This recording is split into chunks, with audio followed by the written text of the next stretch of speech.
전국 기초자치단체에서는 처음으로 건립된 독립기념관이 광복절인 15일 양산에 문을 엽니다. 양산의 항일 독립운동가를 알리고 계승하는 구심점이 될 전망입니다.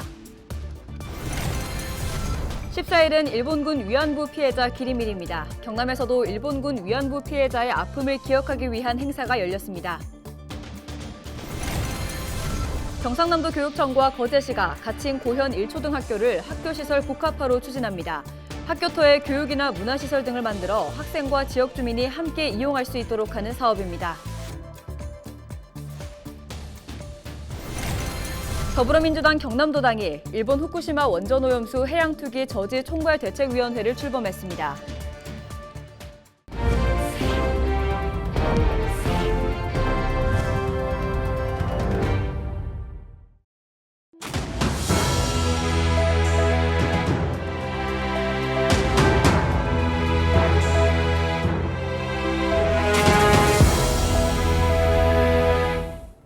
시청자 여러분 안녕하십니까? 헬로티비 경남뉴스입니다. 국내에서 유일하게 4번의 독립 만세운동이 펼쳐졌고 200여 명의 독립운동가가 있는 고장입니다.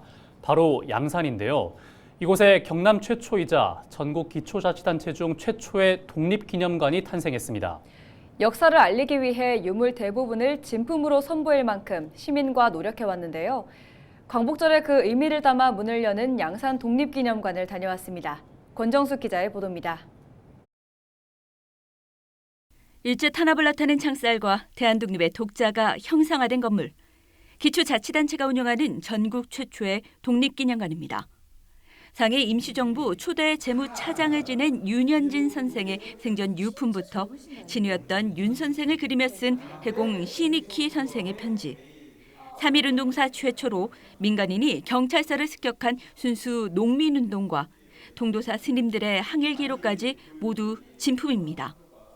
특히 임시정부의 비밀 독립자금책으로 당시 20만 원, 현재 100억 원에 이르는 자금을 모은 양산 의춘 상행의 허가 서류 등과 임시정부 국장 사진은 최초의 공개본입니다. 준비 기간만 6년. 이처럼 기념관에는 양산의 독립운동사가 집약됐습니다. 400의 유물의 90%가 복사본이 아닌 진품일 만큼 노력이 담겼습니다. 다른 기념관이나 전시관과는 다르게 그 진품 위주의 그 작품들을 저희가 뽑아서 전시함으로써 보는 사람들에게는 긴장과 감동을 줄 수 있고 또 그리고 미래 세대에게는 그들의 정신들을 이어갈 수 있는 토대를 마련하기 위해서 저희가 전시에 신경을 썼습니다. 국내에서 유일하게 4번의 독립 만세운동을 벌인 양산. 4층 규모의 기념관은 이러한 양산의 독립운동이 전시 체험 등으로 생생하게 재현됐습니다. 또 축류사에 모셔진 양산 독립운동가 42분을 조명하는 특별 전시를 통해 이름만 있을 뿐 사진 한 장 없는 숨은 독립운동가를 알려 시민과 함께 찾는 작업도 계속 이어갑니다. 우리 양산은 전통적으로 우국 충절의 고장이라는 이름에 걸맞게 수많은 또 독립운동가가 태어난 곳이기도 하고요. 이번 우리 독립기념관의 이 개관을 통해서 우리 양산과 그리고 대한민국의 정체성을 또 바로 세우는 그러한 계기가 될 것으로 우리는 기대를 하고 있습니다. 알려진 양산의 독립운동가만 200여 명. 역사를 찾고 알리고 함께 기리는 공간으로 앞으로 기념관은 중심에 서게 됩니다. 헬로티비 뉴스 권정숙입니다. 일본군 위안부 피해자의 아픔을 기억하기 위한 행사가 오늘 경남도청에서 열렸습니다. 경상남도는 14일 경남도청 대회의실에서 제8회 일본군 위안부 피해자 기림일 행사를 개최했습니다. 다시 봄이라는 주제로 열린 이번 행사에는 김병규 경제부지사를 비롯해 최학범 경남도의회 부의장, 위안부 관련 단체 등 150여 명이 참석했습니다. 이날 행사에서 일본군 위안부 할머니와 함께하는 마창진 시민 모임의 황경순 씨와 거제시 일본군 위안부 피해자 기림사업회 김수영 씨가 공을 인정받아 도지사 표창을 받았습니다. 8월 14일은 세계 일본군 위안부 피해자 기림일입니다. 일본군 위안부 피해자인 고 김학순 할머니가 지난 1991년 8월 14일 최초로 피해 사실을 공개 증언한 날입니다. 지난 2012년 12월 일본군 위안부 문제 해결을 위해 대만에서 열린 아시아 연대 회의에서 기림일을 정했습니다. 경상남도 교육청과 거제시가 가칭 고현 1초등학교를 학교시설 복합화로 추진합니다. 그동안 거제 고현항 일대는 공동주택 신축으로 학생 수가 늘면서 초등학교 신설 요구가 이어졌습니다. 하지만 가까운 신현초와 중곡초 등에 분산 배치할 수 있어 사실상 정부의 중앙투자심사 통과가 불투명한 상황이었습니다. 그러면서 교육청과 거제시는 자체 투자심사만으로 학교를 지을 수 있는 학교시설 복합화를 추진하기로 했습니다. 학교시설 복합화란 학교터에 교육이나 문화시설 등을 만들어 학생과 지역 주민이 함께 이용할 수 있도록 하는 사업입니다. 고현 1초등학교는 37개 학급에 751명 규모로 학교 설립비 557억 원, 복합화 시설 50억 원이 투입될 예정입니다. 경남도 교육청은 내년 1월 교육부에 타당성 조사를 의뢰할 계획입니다. 이후 행정 절차가 마무리되면 고현 1초등학교는 오는 2028년 3월 개교할 수 있습니다. 더불어민주당 경남도당이 14일 경남도의회 앞에서 기자회견을 열고 일본 후쿠시마 원전오염수 해양투기 저지 총괄대책위원회를 출범했습니다. 발대식에는 김두관 민주당 경남도당 위원장을 비롯해 지역위원장 등 100여 명이 참석했습니다. 대책위는 기자회견에서 해고염수 해양투기 반대 총력투쟁 돌입을 선포하며 윤석열 대통령이 일본에 우리 국민들의 뜻을 분명하게 전달하라고 말했습니다. 또 정부는 오염수 고체화 등의 비용 부담을 주변국과 함께하겠다는 대안을 제시하고 자라나는 미래 세대의 안전과 국민 먹거리를 고민하는 대통령의 도리를 다하라고 밝혔습니다.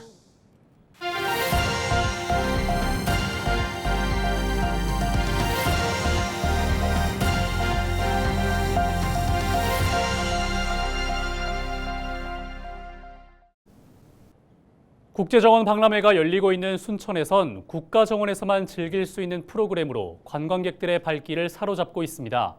그중에서도 대규모 정원을 내 집처럼 살아볼 수 있는 1박 2일 숙박 프로그램이 인기를 모으고 있습니다. 지역 소멸을 막아라 케이블TV 공동기획 LG엘로비전 서경 기자가 보도합니다. 이곳은 대한민국 1호 국가정원 한편에 조성된 가든스테이 신랑계입니다. 본격적인 여름 휴가철을 맞아 전국의 관광객들이 몰려들면서 이곳의 캐빈하우스 35개 동 모두 완판 행진을 이어가고 있습니다. 정원 속에서 편히 잠들 수 있도록 만든 체험인 만큼 삼나무집 캐빈하우스 안은 에어컨과 냉장고, 샤워실 등 편의시설이 모두 갖춰져 있습니다. 오후 3시 입실 시간이 되자 숙박객들은 한껏 부푼 마음으로 입장해 가든스테이 곳곳을 둘러봅니다. 나무가 굉장히 커서 우선 주변에는 수목원에서도 좋은 나무가 많지만 되게 이국적이고 색다른 기분의 꽃도 다양해서 좋았어요. 네. 식물들이랑 교감을 하는 느낌이랄까 이러면서 좀 자연 속으로 돌아가는 그런 느낌을 받았어요. 식사는 별도로 챙겨오지 않아도 됩니다. 순천에서 자란 농수 특산물로 만든 셰프의 코스 요리가 숙박객 모두에게 제공되기 때문입니다. 오늘의 메뉴는 순천만에서 캔 꼬막을 넣은 수프와 순천식 닭구이, 그리고 고흥 피조개와 여수 문어가 들어간 편백찜으로 구성됐습니다. 소스부터 채소와 육류까지 모두 전남에서 생산된 식재료로 완성한 요리입니다.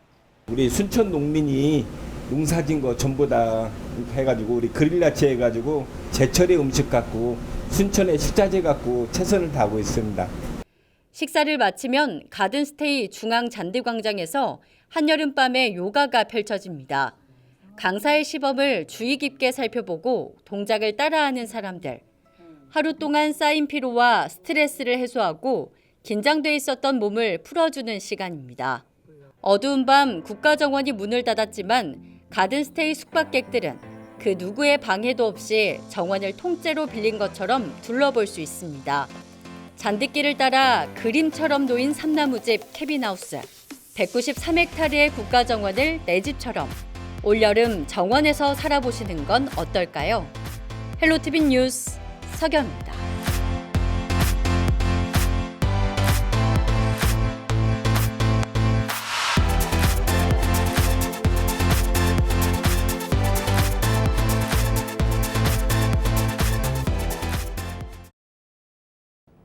이어서 지역의 특색 있는 체류형 관광지를 살펴봅니다. 최근 정주 인구 대신 체류 인구를 늘리려는 지자체들의 노력이 이어지고 있습니다. 전북을 대표하는 관광도시인 전주시도 방문객의 체류 시간을 늘리기 위해 안간힘을 쏟고 있는데요. SK 브로드밴드 유철미 기자가 보도합니다. 네, 인구 감소 시대 정주 인구만이 지역 소멸을 막기 위한 유일한 해답일까요? 자, 이런 문제의식 속 정주 인구의 대안으로 등장한 개념이 바로 체류 인구입니다. 네, 생활 인구, 서비스 인구, 관계 인구 등 다양하게 표현되기도 합니다. 자, 국토연구원은 체류 지역의 유형을 이렇게 5가지로 구분했는데요. 자, 1박 이상을 체류하는 거점형, 자, 체류 인구나 정주 인구 모두 적은 과소형, 그리고 목적 달성 후 지역을 빠르게 이탈하는 목적형 등인데요. 네, 전북 지역을 살펴보면 해양 자원이 풍부한 부안, 그리고 겨울철 스키로 유명한 무주 등을 계절형으로 분류했고, 나머지 시군은 체류보다는 방문의 목적을 둔 과소형이나 목적형으로 구분했습니다. 특히 전북의 대표 관광 거점 도시인 전주의 경우 목적형으로 분류된 점이 가장 아쉬운 대목인데요. 자, 그렇다면 1박 이상의 체류 인구를 늘리기 위해 전주시는 어떤 노력을 하고 있을까요? 전주 한옥마을입니다. 한 해 1,000만 명이 넘게 찾고 있지만 당일 방문에 그치는 이른바 목적형 체류객이 대부분입니다. 1박 이상의 숙박을 유도하기 위해 전주시가 잡은 키워드는 바로 야간. 시는 그동안 야간 경관 조명을 설치하고 밤에 즐길 수 있는 관광 콘텐츠를 개발하는 등 다양한 프로그램을 선보여왔습니다. 이 가운데서도 전주 남부시장 야시장은 밤 손님을 잡기 위한 대표 콘텐츠로 자리 잡았습니다. 여기에 전주시는 올해 초 강릉, 진주와 함께 문화체육관광부와 한국관광공사가 주관한 야간 관광 특화 지원형 도시에 선정되기도 했습니다. 젊은 세대들 그리고 밤에 조금 쉬고 싶어하는 이제 관광객이나 시민들을 위해서 야간 관광에 좀 초점을 맞추고 거기에 이제 인프라와 컨텐츠를 좀 확장시키면 관광의 이를테면 범위 자체가 주요관으로 확대되어서 지역 경제도 활성화될 것으로 생각이 됩니다. 전주시는 또 한옥마을에 집중된 관광 수요를 분산하는 노력에도 나서고 있습니다. 관광지를 확장해 체류 시간을 늘리겠다는 구상인데 전주 한옥마을과 아중호수를 잇는 3km 길이의 관광 케이블카 설치를 추진할 계획입니다. 관광 쪽 관련해서 정말 핵심 사업과 연계 사업 부분에 대해서는 민선 8기 내에 시작할 수 있는 그렇게 반드시 하여튼 시작을 하도록 그렇게 추진할 생각입니다. 전주시가 당일치기의 목적형 체류 지역에서 1박 2일의 거점형 관광지로 거듭날지 주목됩니다. SK 브로드밴드 유철미입니다. 방과 후 프로그램인 행복교육지구와 관련한 예산이 경남도의회에서 전액 삭감된 가운데 경상남도 교육청이 대안을 마련했습니다. 경남도 교육청은 도내 모든 교육기관이 함께 방과 후나 주말, 방학 중에 학생들의 다양한 체험과 지역 돌봄 활동을 지원할 계획이라고 밝혔습니다. 현재 경남수학문화관을 포함한 8개 직속기관, 18개 교육지원청 소속기관, 28개 도서관이 협력해 모두 428개 프로그램이 운영되고 있습니다. 행복교육지구 프로그램은 학생이나 마을 단위로 직접 신청할 수 있으며 9월 개학 이후 수요가 더 늘어날 것으로 전망됩니다. 대체 프로그램에 수용 가능한 인원은 약 4만 5천 명입니다. 그동안 전체 행복교육지구 사업에 참여한 약 15만 명과 비교하면 3분의 1 수준입니다. 또 남해군청 등에서 시설 개방 등으로 학생들을 지원할 예정입니다. 지난 6월 경남도의회는 경남도 교육청의 행복교육지구 운영 등 4개 사업 약 40억 원의 예산을 삭감 조정했습니다. 태풍 북상으로 거제, 통영, 고성에 내려졌던 수상레저 활동 일시정지 명령이 모두 해제됐습니다. 통영해양경찰서는 태풍 카눈이 소멸하면서 11일 자정부터 일시정지 명령을 해제했습니다. 수상레저 활동 일시정지 명령은 안전을 위해 지난 9일 정오에 발령됐습니다. 이번 태풍에 수상레저 안전사고는 발생하지 않았으며 해경은 앞으로도 선제적 관리를 통해 해양사고를 예방하겠다고 전했습니다.